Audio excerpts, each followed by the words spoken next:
Mateo, ika-21 kabanata. At nang malapit na sila sa Jerusalem at magsidating sa Betfage sa bundok ng mga Olibo, ay nagsugo nga si Jesus ng 2 alagad, na sinasabi sa kanila, "Magsiparoon kayo sa nayong nasa tapat ninyo, at pagdakay masusumpungan ninyo ang isang nakatali na babaeng asno, na may kasamang isang batang asno. Kalagin ninyo at dalhin ninyo sa akin. At kung ang sinuman ay magsabi ng anuman sa inyo, ay sasabihin ninyo, kinakailangan sila ng Panginoon. At pagdakay kanyang ipadadala sila.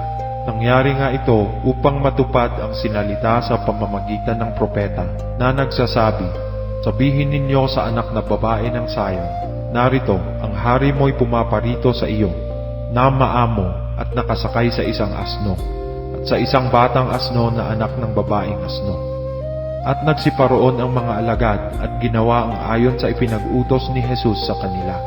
At kanilang dinala ang babaeng asno at ang batang asno at inilagay nila sa ibabaw ng mga ito ang kanilang mga damit at dito siya'y sumakay.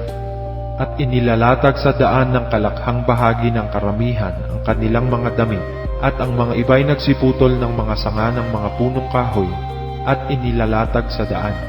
At ang mga karamihang nangasa unahan niya, at ang nagsisisunod ay nagsisigawan na nagsisipagsabi, Hosana sa anak ni David, mapalad ang pumaparito sa pangalan ng Panginoon, Hosana sa kataas-taasan.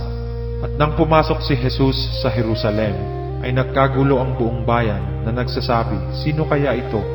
At sinabi ng mga karamihan, ito'y ang propeta Jesus na taga Nazaret ng Galilea. At pumasok si Jesus sa templo ng Diyos, at itinaboy niya ang lahat na nangagbibili at nangamimili sa templo, at ginulo niya ang mga dulang ng mga mamamalit ng salapi, at ang mga upuan ng mga nagbibili ng mga kalapati. At sinabi niya sa kanila, nasusulat, ang aking bahay ay tatawaging bahay panalanginan, datapwat ginagawa ninyong yungib ng mga tulisan.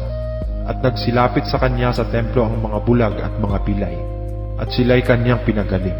Datapwat nang makita ng mga pangulong saserdote at ng mga eskriba ang mga katakatakang bagay na kanyang ginawa, at ang mga batang nagsisigawan sa templo at nangagsasabi, Hosana sa anak ni David, ay nangagalit sila, at sinabi nila sa kanya, naririnig mo baga ang sinasabi ng mga ito?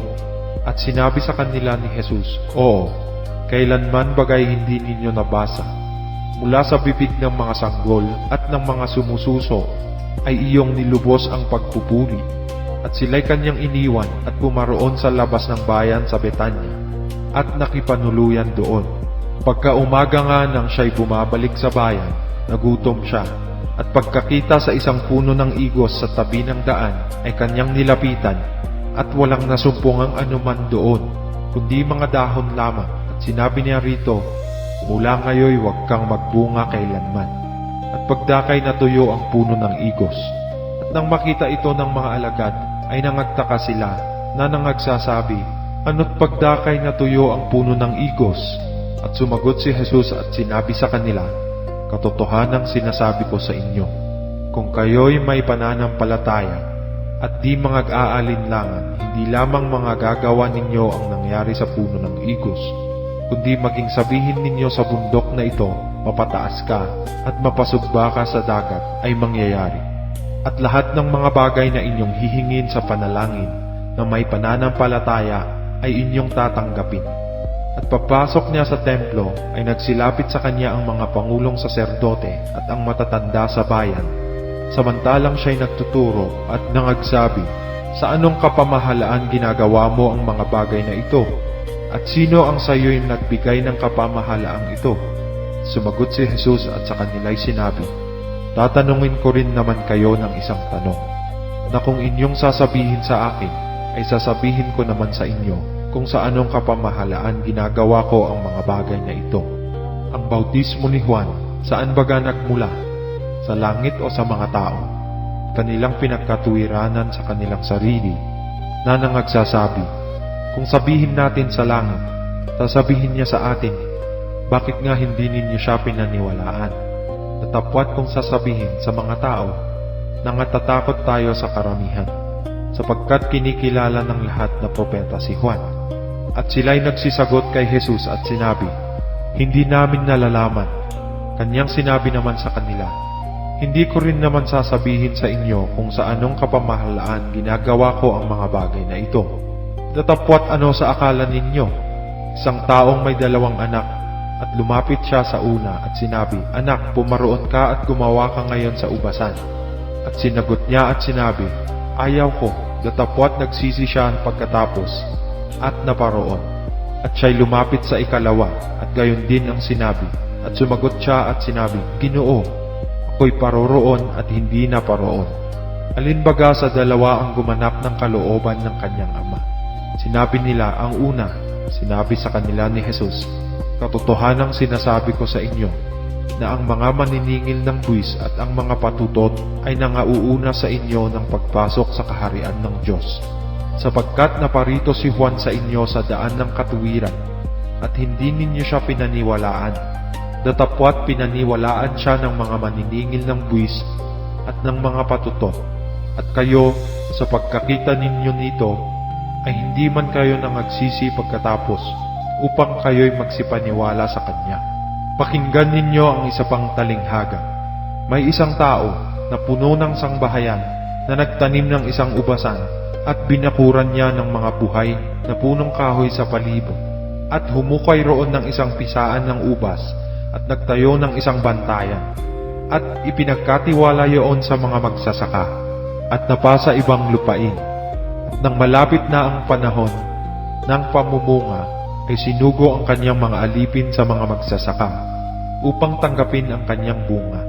At pinaghawakan ng mga magsasaka ang kanyang mga alipin, at hinampas nila ang isa, at ang isa'y pinatay at ang isa'y binato.